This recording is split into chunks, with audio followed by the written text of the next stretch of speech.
It's the Tiny and Nate Show. I'm Tiny. And I'm Nate, here to help you create time and money freedom through real estate investing, so that you can live a life full of impact and joy. All right. Hello and welcome back to another episode of the Tiny and Nate Show. I've got Kate Johansson today. How's it going, Kate? Good. How are you? I'm great. I'm stoked to talk to you because you have got some really awesome perspectives. So let me get this right. You're an investor, you're a real estate investor, you're a house flipper, and you're also a real estate agent. Is that right? Yeah. And I wholesale. So and you're that's the weird part. Yeah. So you've got four hats that you wear. What I love about that is you've got, and I'm kind of in the same boat, right? Like I kind of have those criteria as well. You're better at it, more experienced than I am. So I'm stoked to pick your brain. But having the ability to sit in kind of all four of those chairs and go, okay, how do I want to handle this transaction? Or how can I best help this client, knowing what I know? And also like the people you deal with in those different camps and kind of how they all solve problems differently and think differently. So I'm excited to talk to you and share with our listeners kind of your perspective on that and what you've learned along the way. Does that sound good? Yeah. Yeah. Awesome. Cool. Thanks again for taking the time to talk with us today. I'm really excited. And you're, again, which market are you in, just so everybody knows? I mean, honestly, I work anywhere from Canada to like South King County right now. I actually went to Auburn today. So oh yeah, you were up there. Yeah. Okay, cool. I don't turn down any good leads. Right. That's key, right? Don't if it's a deal, like we had something come in a town we've never been in a state we've never worked in, but they came to us, and so we're like, yeah, we'll do that. Let's make it happen. So why not? Why not? Well, so I'll start here, with the investor, flipper, wholesaler, realtor, what is it like kind of having all those, what is it? Because most people are just one, if not maybe they're two, but what is that like having that experience when you come to the table or you're working with somebody else? What's that generally feel like? I mean, I would say that I have a bigger toolbox maybe, right? Like I feel like a lot more solutions to people's problems. And I think by nature, that's just something that I like to do is solve people's problems, right? And so to be able to say, hey, if we can't make it work this way, then we can make it work this way. And if that doesn't work, then we can try this. I totally nerd out on creative like deal structures, that kind of a thing. I don't think I get excited about anything more than deal structures. Maybe design. That's so cool. But like, don't you feel like such a nerd, but a cool nerd at that? It's like, it's like playing chess. It's like what it feels. The way I've explained it is like, this sounds really cocky, but it's like, I feel like everyone else is playing checkers when we should be playing chess. Like, yes, there are so many more ways to do a deal than just forwards or backwards or side to side. It's like, there's all these things you can do, like novation agreements instead of just going a straight flip, or like, wow, that's even a thing, so sorry, I'll cut you off, but there's so much and then you meet people and they want to tell you about all the cool things that they just discovered. You know what I mean? There's just so many people in the game that are like, oh, check out the way that we structured this one. It just blows your mind, and I think I learn something new every day, Totally. I love that. And like I've had this experience. It's like when you work really hard and you put something together and you're really proud of it because you're like, yeah, that's a $500,000 deal and we put 10 grand into it. Someone's like, oh, that's cool. Nice. Yeah, I just bought 60 unit apartment complex for no money down. It's like, oh, that's cool. Oh, yeah. I need to learn how to do that. Yeah, no kidding, right? There's always somebody better than you. Right. It's like no big deal. It's like, okay, that's pretty cool. But I love that about real estate. It's just so it can be as complex or as simple as you want to make it. And I found that the more problems you can solve, like the confidence, how much confidence do you have when you show up to someone who needs to sell property? Like, because you can solve their problem. Like if they need to do it, you got it done. Like, I love that. Yeah. How does that make you feel when you go meet with someone?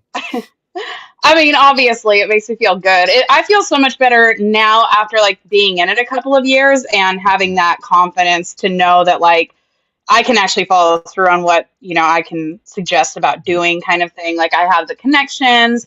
I Yep. personally might have the capital for it, that kind of a thing. Right. So I can actually follow through with it. Whereas like Right. kind of in the beginning, I felt like I was the emperor's new clothes a little bit, and that like I was like, this might work. We might be able to do that. And now it feels Yep. good to walk in and say, these are your options. And Yes. I being an agent is kind of hard because like you obviously it's in my best interest for somebody to sell me their house for cash, right? But as an Hmm. agent I kind of also have to provide that option to them. Hmm. So that's probably the double-edged sword of it a little bit, but I mean a lot of times they just want to sell for cash. Yeah. Yeah. And that's something that I want to hit home, is when I talk to, well, let me ask the question instead of saying it. How do you have you what has been your experience when talking with other agents, their kind of attitude towards investors or cash offers? Have you found that it's positive in general? Have you found that there's like some distrust with investors, or when you what's your thoughts on how agents in general look at either investors or cash buyers or wholesalers? I mean, I know it can be a little different, but I would say this, there's a lot of really cool agents out there, but there's a lot of very old school agents out there that and traditional real estate is not as friendly of an environment as investment real estate is. And so hmm. I think that sometimes somebody is like, you are buying that house or you're listing that house, somehow that's money out of their pocket, or that you got Hmm. something that they thought that they should have earned. And Hmm. that's honestly kind of what pushed me towards investment real estate was that I didn't really like working in that traditional arena, right? I didn't like that Yeah. attitude. There's plenty to Yeah. go around. I don't think that I've met an investor really yet that isn't doesn't share that sentiment that there's plenty to go around. Whereas Yep. with agents, sometimes they've gone through a lot. If they've gone through the crash and all of that, it's feast or famine for them in some cases. And so they don't share that. If you got something, somehow that took away from them. So Yeah. some of the agents that have a bad attitude, I think that that's where it stems from. But there's a lot of Hmm. agents out there that are like, man, what you're doing is really cool. I want to learn more Hmm. about it. Yes. Yes, that's huge. I Yeah. remember you talking about that at our meetup. That was something that stood out to me. Probably one of the biggest, if not the biggest difference between like realtor crowds that I've hung out with versus investor crowds. It's like that Hmm. abundance mindset. And that's not a generality that can be just laid down everywhere, Yeah. but it's something that stood out to me as like there's an excitement and a buzz of all the possibility in an investor crowd, and in a realtor crowd it almost is like there's like a more competitive kind of, if you get Hmm. it, I miss it kind of thing. I always So wonder why agents like network with each other. Like, I just never got that. I'm like, why do you guys all network with each other? I mean, maybe it'll help if you're like writing an offer or something, that you've already met the person or somebody that yeah. knows the person. I'm sure that's helped Right. me, but I Right. definitely don't get the whole like, networking with each other kind of thing. Yeah, agent mixer where you just kind of measure each other, measure one another up the whole Yeah. time, and Right? it's just Yeah. work for Oh everybody. yeah, no, you talk about how great your brokerage is, try to recruit others Yeah. yeah. Like, man, how could I waste another 3 hours? Oh yeah, let's go to. No, I'm just Yeah. kidding. Yeah, I mean, I love my office, and I'll say that like the way I got into investment real estate is through Yeah. my actual brokerage. Like those were guys that Mhm. were working for hedge funds and flipping houses for hedge funds, and Yeah. that's where I started in real estate. So that's how I got to know the investment world. Mhm. Um, and all of those agents are they kind of like to have like one foot in both camps, right? Right. But Right. so they're nice to network with. But yeah, it is kind of funny. And we are in like a very traditional office now because we got Mhm. bought out, and so it's Okay. it's funny to like just see the difference of traditional For versus sure. investment centered agents. Yep. Yep. No, it's a very different mindset, and I've I would encourage anybody who is um looking to invest or isn't investing, if you're not working with an agent who gets investing or is doing investing themselves, to Yes. really consider that. Like it's just a different mindset, and it's a different Yeah. way to look at real estate in general. So Yes. that's that leads me Um, to my next. Oh, go ahead. What were you saying? no. Yeah. You're fine. I was gonna say, what's, as an investor, what's something that you wish agents knew? Like, what's something you just wish as an investor that all agents understood? Is there something that you specifically that jumps out to you? I think there's a lack of like creative problem solving sometimes, right? That Mm, like somebody doesn't have to lose something in order to get the job done. Like sometimes both parties can give up a little bit and win, but like when mm, I'm in traditional deals, yeah. a lot of ego gets involved sometimes, and I don't get that part of it, and I think um, that is where investors get a little bit turned off by like a traditional agent because of that ego that's involved in it. And often, Mm-hmm. like an investor's a little bit smarter than an agent. They know the Agree. market or they know their numbers better. Mm-hmm. Um, so I think just Yeah. that, thinking outside of the box. Yeah. Yeah. I love that. You nailed it. What's important to me is like creative problem solving. Like if there's probably the second most rare resource on the planet besides time is creative problem solving. Like it's Yeah, just there's not enough of it, and the way I'd answer that question is probably exactly the same, maybe with a tweak of like when when an agent gets contacted by an investor, instead of just shutting them down as like a waster or a competitor in some way, take it as an opportunity to learn because like chances are that human being knows something you don't know. And yeah, yeah, they might waste some time, but have gates so that doesn't happen. But also be willing to learn and be willing to admit you don't know everything.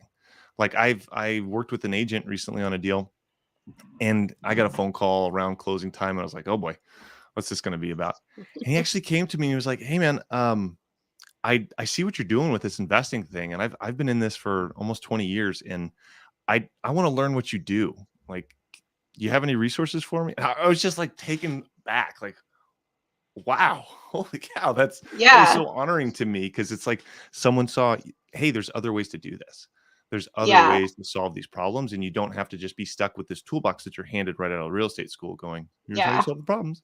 It's like, wow, There's just like on traditional brokerages, there's so much of like, they take a percentage of your mhm, sales, and so they feel like they have to provide their value for that percentage, and mhm, that's in like, book clubs and vision boards and a bunch of other stuff that's like it's a lot of fluff. It's not like a lot of meat and potatoes. There's a brokerage out here in Stanwood that mhm. charges their agents $40,000 a year to be in that office. Like, I don't. Why Goodness would you pay gracious. for $40,000 a year? You could buy yourself an investment property or two. Right. I mean, Yeah, or two if you do it right. Yeah, that's right? Why would crazy. you spend that money to be in that office? And it's literally just purely for the name of the office and Mm, maybe like a cocktail mixer every year. I don't know. I mean, I can't fathom that this office is like providing so much value at $40,000 a year that it yeah. makes sense. Some awesome trip to Mexico, maybe. I don't know. Right? That $40,000 a year will buy you a lot. And, Yes, it's it not, will. it's going to buy you a lot that will make it so you don't have to do traditional real estate agent, or you can turn down clients that you don't want to work with. I think that's kind of the other nice thing that's come from it is that, Hmm. I got a buyer that was like, I'm approved up to 400,000. I don't want to go above that. And I finally was like, Mhm. I'm really sorry. I am not your girl. Like Yeah, I don't go bang on doors all weekend and show houses yeah, all weekend and write up multiple offers every weekend. That's not where my energy is spent. And so I'm able yeah. to like walk away from a client that might be more exhausting rather than feeling like that's my bread and butter and that's what I have to do. Right, right. Yeah, and I mean, the freedom that comes from just being equipped with more tools and it allows you to say no to things like that.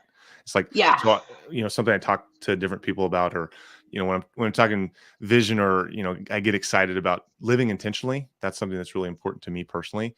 Hmm. Real estate has its best and highest use. So what's a piece of property's highest best use? Um, I say, we have our highest best use as individuals. And so knowing what your Yeah. superpowers are and knowing what are the activities I should be spending my time on so that I'm creating the most valuable possible on my time during my time Right? here. Yeah.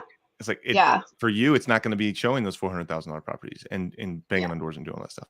That is right Yeah. for somebody at some stage in their career.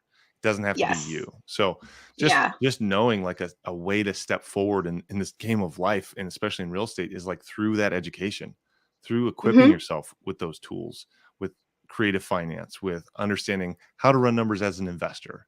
Because man, I can't tell Yeah. you the number of times how many times have you gone, you put an offer on a place and an agent just has no idea where your numbers come from. They just don't get it. It's like, Yeah. they get so fired up and frustrated by your offer. If, how dare you, they're insulted. And it's like, well, do you have any idea what I have to put into this to actually make a dime? Oh All yeah. that No, risk is on me.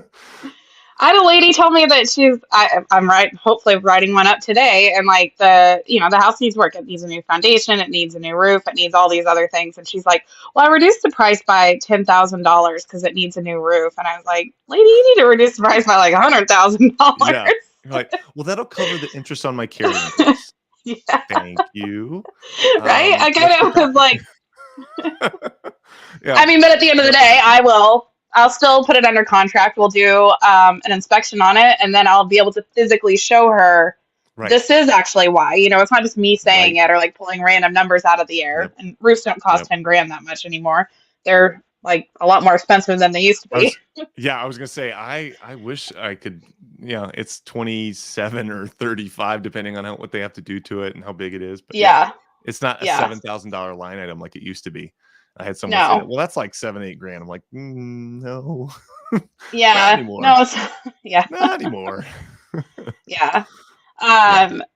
Yeah, I would say the other thing about like traditional agents too is that like, and I hate how it is structured in some ways. So there's like the rules of the MLS and then the rules of the National Association of Realtors. And then there's kind of like the rules of your brokerage. And so they're governed by all these different kind of rules. And Right. some of them are really hard to understand, or like Mhm. you take it as a certain way, whereas somebody else sees it as a different way. Stuff like pre-marketing, that kind of stuff that you can get fined for. And I think that a lot of traditional agents are so afraid of like, I hear so many agents that like, if I don't do this, then I can get sued. And I'm like, in my head, I'm like, how would you get sued over that? I just, like, actually, how would you I want to ask them, how would you get sued over that? I know that yeah, like, have you really thought through that? Like, you're not doing anything unethical. You're not telling anybody anything wrong. Like, there's really nothing that you could get in trouble for. And so I think they have a hard time of just automatically, like, they think there's some rule against it, or they think that somehow it'll get them into trouble. And like, sometimes you just have to like critically think about it. Is that really the case? Yes. Or have you ever had an escrow officer tell you something's illegal? Like, oh, you can't do that. That's illegal. Or like, it's like, fortunately I have a good closer, but I've definitely have had other escrow companies that will tell me really dumb stuff that I'm like, no, that's not true. Right. And they just don't know. And so it's like, God bless them, but they, it's like, I'm sorry, that's factually just not accurate. This is how you do that, and it is okay. But they just don't know. So there's a lot of that, and I don't know. It's kind of always astounded me when I've gotten into a career and like how much on the job training there is. It's like, you can't learn any of this in a school, really. So much of it you can't. And you just have to learn through experience. And so a lot of the people, another thing to encourage investors with is like, a lot of the professionals you'll work with, whether it's an escrow or title officer, or whether it's a real estate agent, or whether it's a loan officer of some kind, a lot of them just don't know like all the ways that you can solve the problem. And so don't let their no's be roadblocks. You might just have to educate them. You might have to say, lenders are a big one for this one too. Like traditional lenders are a huge one for this one. I work with, the gamut of them, right? And it's not, it doesn't come down to policy or anything like that. Most things that are conforming are all the same standard, right? It just is how they go through the check boxes, or like how they structure a deal to make it work. And so working with somebody that comes with, let's see how we can do this, rather than, no, we can't do that, is take 5 extra minutes to figure out that like, okay, we've exhausted all of our efforts and no, we in fact can't do it. But if you determine that, then that means that nobody else can either, right? So when you finally get to the end of the road, and now like what, sometimes you can establish value as well in that, right? That it's like, if you're analyzing a deal and it's like, you've analyzed it to the point that you know exactly what you can do with this property, what's good, and laws, those kinds of things that work. You know exactly what the competition is going to find out as well. Exactly. Sometimes more. Hopefully more, usually. Hopefully more. And you can educate that seller on like, hey, if someone calls you and they offer you this, just know that's not physically possible. Here's why. Right. Here's why I'm offering you my offer, because this is the whole thing. This is the whole Yeah. truth, nothing but the truth. Yeah. Showing you right here. I Right. found so much power in just being transparent with people, and Hmm. not having this kind of like, I'm going to hold on to these secrets and I'm only going to tell you some of them, but Yes. like just Yeah. going like, hey, here's in the confidence and the transparency of like, okay, here's what we're doing. And at any Yeah. point in this whole thing, if this doesn't feel great to you, if this isn't something you want to do, this isn't a deal. It's got to work for Hmm. both of us, right? Like, Yeah. and just Yeah. reassuring that, saying that 100 times, reminding them, Yeah. because they're on their back feet, going like, I don't know if I can trust you. So man, it's Yeah. just, it's like, okay, well, let's just walk you through it. So Right. we asked, you answered, and I loved your answer about the investor. Flip sides for me. So say, as a real estate agent, what are some things you wish investors knew? Is there anything that jumps out to you like, oh man, I just Running like if you're a flipper and you're asking your agent to run comps on mhm, stuff all the mhm, time, it is really time mhm, consuming. It's not an enjoyable task at all, yeah, especially if you know that it's not going to turn into a transaction. So if you are utilizing an agent to do that regularly, that's somebody that you need to provide loyalty to. Like mhm, don't go shopping agents unless, I mean, the only reason that like you should ditch an agent is because they haven't done a good job for you in a transaction. But like if you're using somebody to analyze deals, go look at houses, that kind of a thing, stay loyal to them so that they stay loyal to you too, right? yep, yep, I mean, I've had people that work for me that I find out that they are also talking to other agents, and I don't answer the phone calls anymore. Like I don't, yeah, no skin off my back. You can go work with somebody else. yep, But if I'm doing all this work for you and at the end there's no opportunity for me, at some point mhm, it's just it's a take relationship. I think it's important always in yeah, any kind of relationship to figure out like what am I giving to it first, right? That's the yep, first question that you have to ask mm, yourself. So if you're an investor, what are you giving to the relationship rather than what you're mhm, taking? mhm. And then you'll get what you need and you'll work with the right people and the people that are worth it. Yeah. Have you heard this formula for success? What do I want? Who can help me get it? How do I help them get what they want? Have you Right. ever heard that before? Yes. I Yeah, don't think it's I have heard that, but I that was broken down by Pace. I'm not sure who he got it from, but he's Pace Morby. He found the Sub Two mentorship that we were part of, yeah. but it's all on creative finance. And we were at a mastermind with him, and he broke it down in those three simple things. And man, I've applied that over the last couple months in all areas, and it's been phenomenal. What do I want? Be Right. really clear on what I want. Who can help me get it? So thinking who, not Mhm. how, which is phenomenal book. Another plug for that book. I wish I wrote it. It's awesome. Yeah. And then how can I help them? So there's both a selfish and like, but really clarity of knowing what I want, but there's also a servant leadership component to it as Yeah. well, of helping other people get what they want. They'll naturally, it works on that law of reciprocation. They want to Right. help you achieve your goals. And Right. I love that as an investor reaching out, talking to, I don't disclose necessarily, if I don't have to, that I'm a real estate agent, because I really don't use it. Like I don't list for Yeah. people. I just I use it as a way to bring value to that brokerage and the relationships. It's like I'm creating, as a wholesaler and an investor, I'm creating listings, and now I have an automatic dispo path for all the realtors that have buyers, right? So that's Yeah. pretty cool. And vice versa. If I know what they're looking for, I can go shop for it. I can go find it. Yeah. Um, Right? but just telling them, I forgot what I was going to say now, but basically working with them to go, hey, these are my goals for the year. This is what I'm Yeah. trying to accomplish. What are your goals? How can I help you accomplish them? Like Right. I love asking that question, because they never expect it. They always expect like Yeah.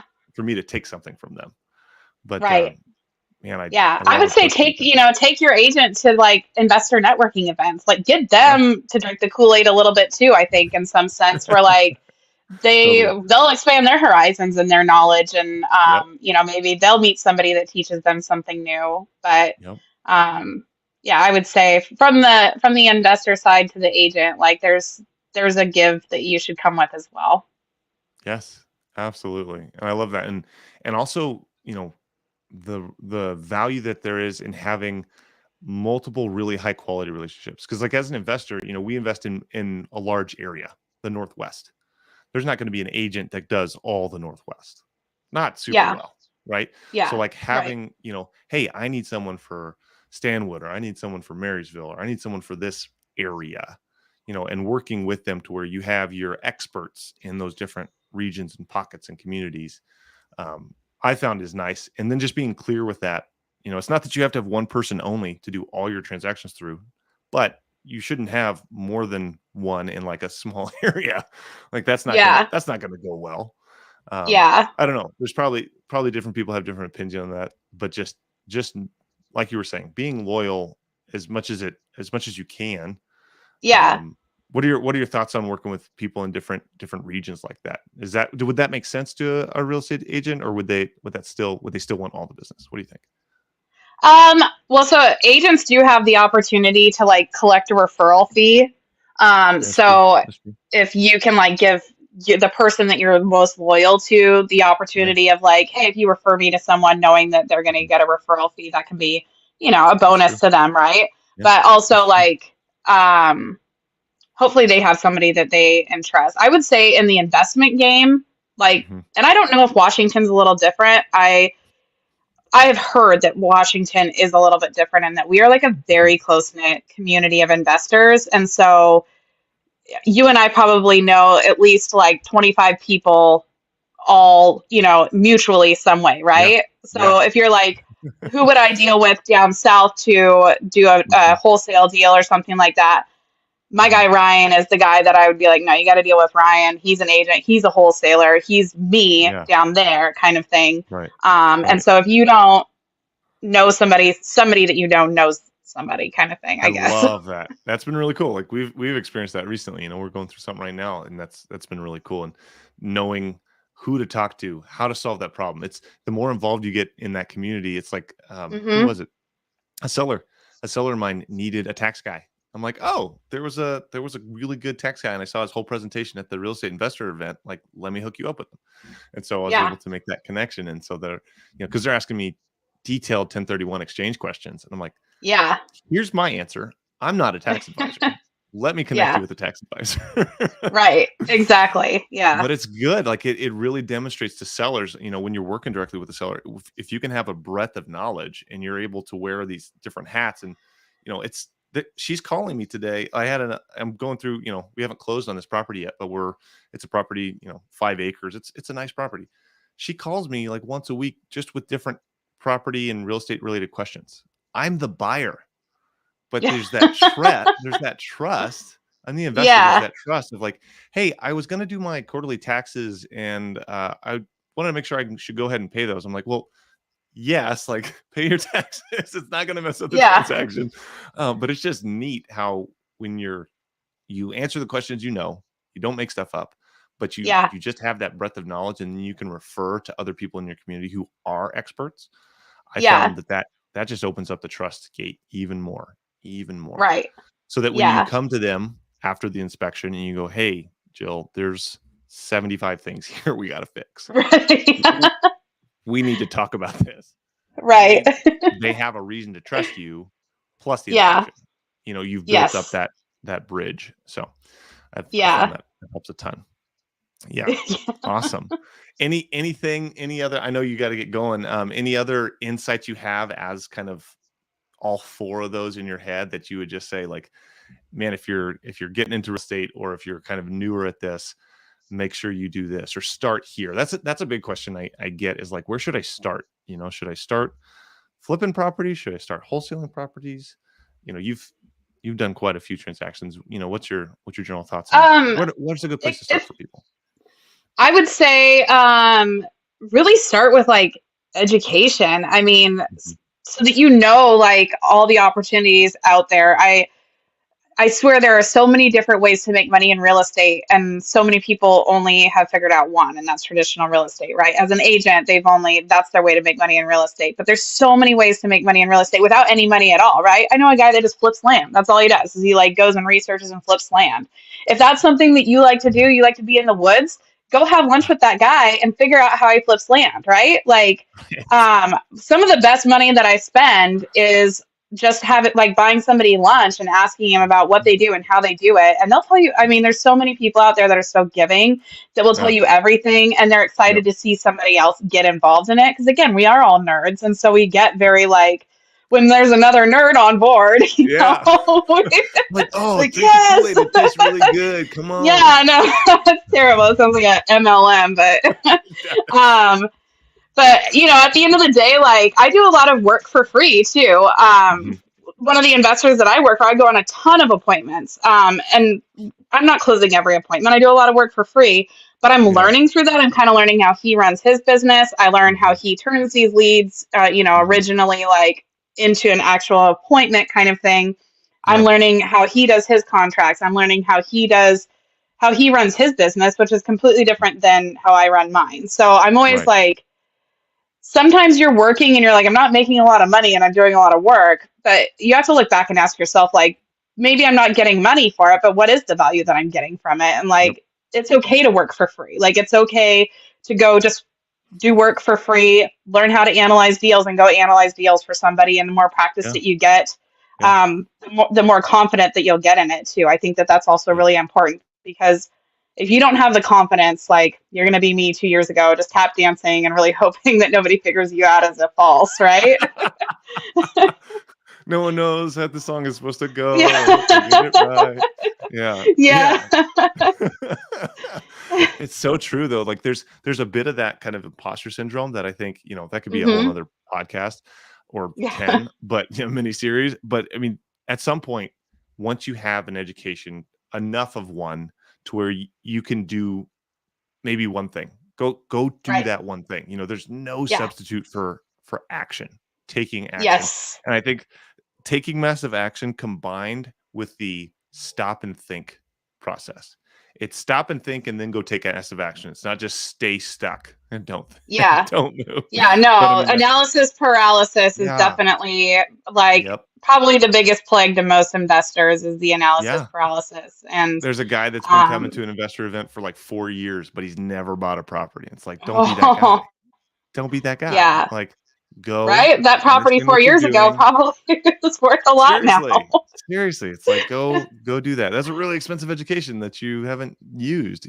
So Yeah. that's definitely there's a mix there, a harmony. I wouldn't say balance because it Yeah. changes all the time, but the harmony of like, okay, I've got enough to keep moving forward. And that's something we encourage people with, just documenting our like deal breakdowns. It's like, so this is what we knew going into this. Not a whole lot. This column is small. Yeah. This is what we learned. It's way up Yeah. here. And just Right. the like you were saying, the friendly and genuinely helpful people in this industry that there's some jerks as well, but there's also a lot of people who just want to see you succeed and Yeah. share. They know that there's so much to go around. So Yeah. don't be afraid to try is kind of what I think. No, and don't be afraid to like introduce yourself and Yes. just get nerdy. Like ask questions, because I feel like people that are doing it are really Yep. excited to talk about it. Yep. It's not like we get to walk into like our family dinner and be like, guess what I did today? Nobody cares. But if somebody No asks one. me, Yeah. and I'm Yeah. like, I don't oh, get let to me tell nerd you out about on this property that I walked. Totally. Oh, you should have Yeah. seen the shower. It was so gross. Or like, Right. no one wants to hear that. Or the difference between an ovation agreement or sub 2 and like how they're so Yeah. cool. Like, nobody cares. No. We care though. You and I care. Yeah. So, Yeah. yeah. And it's amazing free knowledge for the right person that's going to ask you about it, right? Yes. Yes. Yeah. So cool. And the power that's in that to convert everyday people into real estate investors. Like It's amazing. Yeah. that's one of my new favorite things. Is like Yeah. having the knowledge to then pass on. It just everybody wins. Like that gets me Yeah. so jacked. But anyway, There's we're this coming to the end kid, of our- I will Oh, say, go ahead. I'm going to tell you, there's this kid, Do it. and he might even be watching, because I think that he's been at our networking event. I've seen him at so many networking events, and I think he's still like a W-2 employee, but like I see Yeah. him show up in people's Facebook photos, and these are like people that I super look up to, and I'm like, this guy is networking himself amazing. Like he is at a Mhm. game night with like some of the top guys in the industry, and I was like, it's so awesome, and it makes me like so excited that he's like doing it, right? Like he might Yeah. not be doing the investing part or the real estate part, but man, he is Hmm. setting the groundwork to be crazy successful when he's ready to jump. And he'll have so many Yeah. resources and people to Mhm. call that'll help him that, you Yeah. know, it's okay. Like lay that groundwork too. Yeah, absolutely. I saw an 18-year-old in one of our real estate investor meetings and just like stoked that someone was there. It's like, you're not on your phone or like playing video games. Like you're here learning Yes. about real estate investment and tax. Like, what? What Yeah. was I doing at 18? You know, Yes. I was, well, I know. I was a little different. I was doing something cool too, but you know, it's like, that's awesome. Like that is so cool Yeah. to see. So Yeah. yeah, look it up. Well, if so, Kate, if someone wants to get a hold of you, how can we do that? Where can they find you in the world here? I mean, do you want me to like? I guess Yeah, what's your the easiest one is my Instagram is Watch Kate yes. Do Real Estate. So that's pretty Watch easy to Kate do remember. real estate. Watch Kate Nice. Do Real Estate on Instagram. I just All posted right. an update on my flip in Woodinville today. So I'm pretty active on there on DMs. But Nice. Facebook, Kate Johansson on Facebook. I'm a totally public profile. A lot of pictures Love of it. my kids on there. And Watch then watch Kate. Watch Kate do real estate. yeah. All right, let's see if I got it here. Did I get it right here? Is that it? Yep. Watch Kate do real estate. Perfect. On Instagram. Love it. Yeah. There's probably a hashtag or something that's supposed to go in front of that. You can tell how good I I am at think all there's like this. an at sign or something. That's it. It's not even a hashtag. I don't even know what I'm talking about. We full disclosure, we took like 20 minutes trying to get our headphones to work for this thing. It was so funny. And then hers worked and then mine stopped. And it was just like, no. Yeah. But we finally got it. And it was like the best thing ever. It was like, we can Yes. hear each Just other. a couple Go millennials technology. crushing it. Seriously. We got this. We know what Yeah. we're doing. All right. Well, that is all we've got for today. Anything else for our amazing podcast listeners here today? I think that's all I got. Just put Sweet. your nose down, do the work. Don't look at what you can take, look what you can give, and like Amen. it'll shake out for you. Like if you Amen. connect with the right people, like you will get exactly what you want as long as you stick to it. I love it. I love it. Would you do us the honor of being our guest in the future on another episode, maybe a deal Oh breakdown yeah, on absolutely. Ferndale or something Yeah. like that? Yeah. Oh Sweet. God. We have to talk Awesome. about that. Maybe not that one. Yeah, no. We'll talk about a different deal. Love it. Well, that is all we've got, my friend. I will catch you on the next one. Thank you so much for your time and Okay. have an amazing day. We'll see you later. All right. All right, bye. Bye.